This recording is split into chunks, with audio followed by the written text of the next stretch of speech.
Reese is not as challenging as some bosses in Khazan, mostly because by the time you reach her, you have access to much more powerful sets, and because you will likely have mastered or nearly mastered your preferred weapon. However, she does have 2 health bars, which can frustrate some people, and she does have some chaos status as well, so having chaos resistance and consumables can help with this fight. Play aggressively, trying to prevent her from getting her spells off, at least in Phase 1. Additionally, it's crucial to reflect any projectile you can against this boss, as most of the time, it will reflect back at her and deal huge stamina damage along with a little health damage.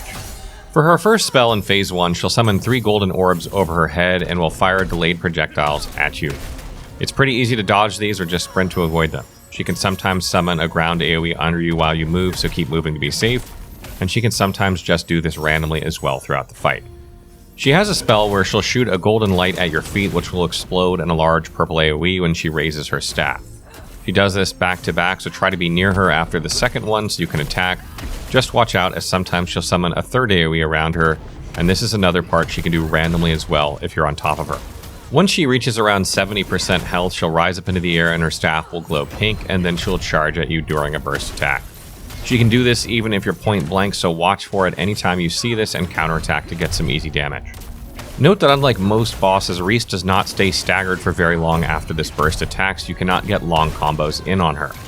This is because when she uses this attack, she also forms a bubble around her, not unlike the bubble Balerion gets to prevent constant staggers. If you can break this bubble, she'll temporarily be staggered, but breaking it doesn't do much stamina damage. Throughout the fight, she'll summon translucent walls that are a bit golden that will block movement and some projectiles. She then typically summons 3 purple rings that fire out projectiles just like the first spell, but these will continue to fire off for some time with a delay between.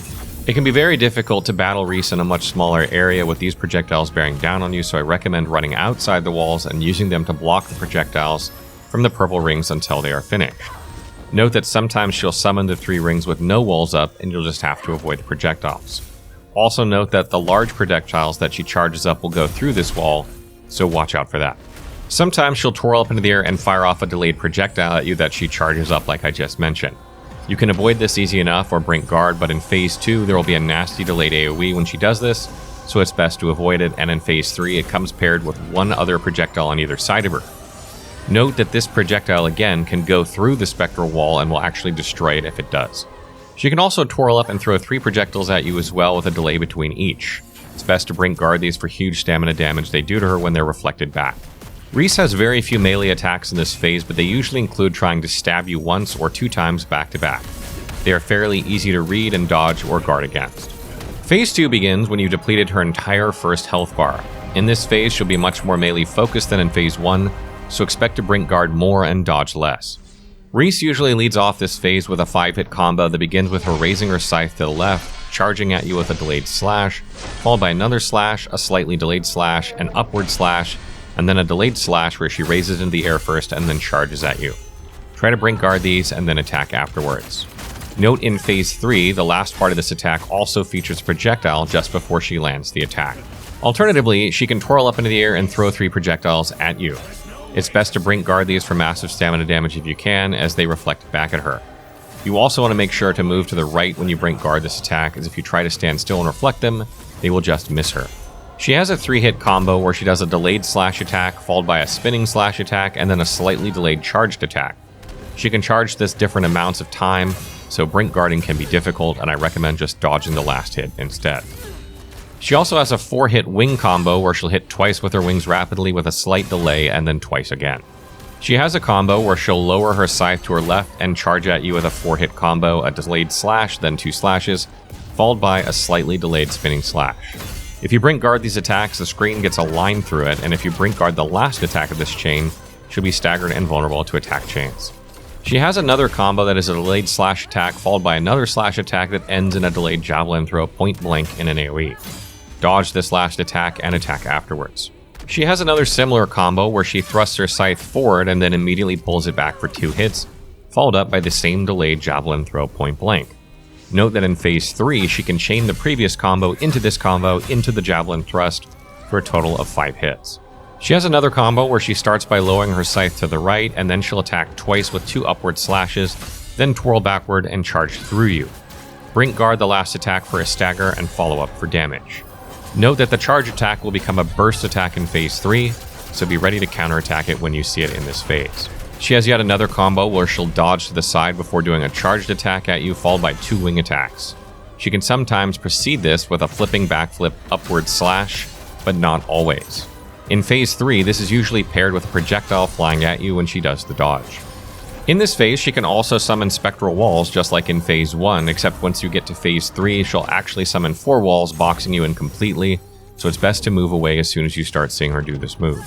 She also has a move in this phase where she summons 2 projectiles that fire at you at the same time, and then she does a flying charge attack at you after a short delay.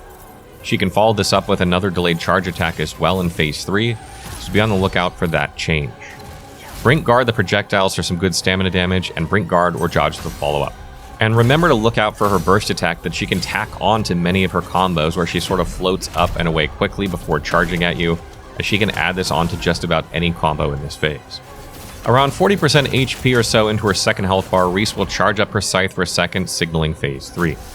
She will immediately follow with a teleport and delayed slash attack. She will then immediately do a second teleport with 2 quick slashes, and then teleport immediately again into 2 quick slashes and then a modest AoE that is delayed.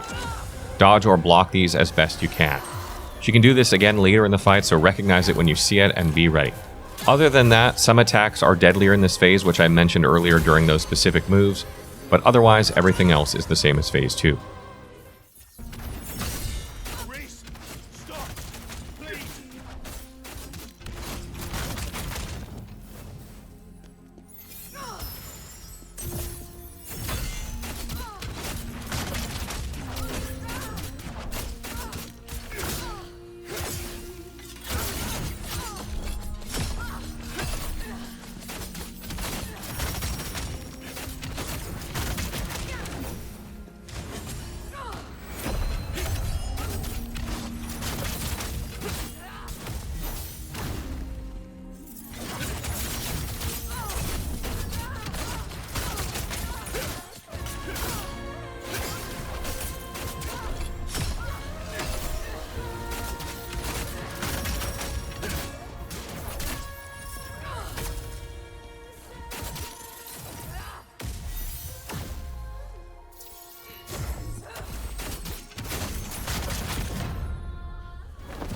Reese! There's no way to save her now, mortal.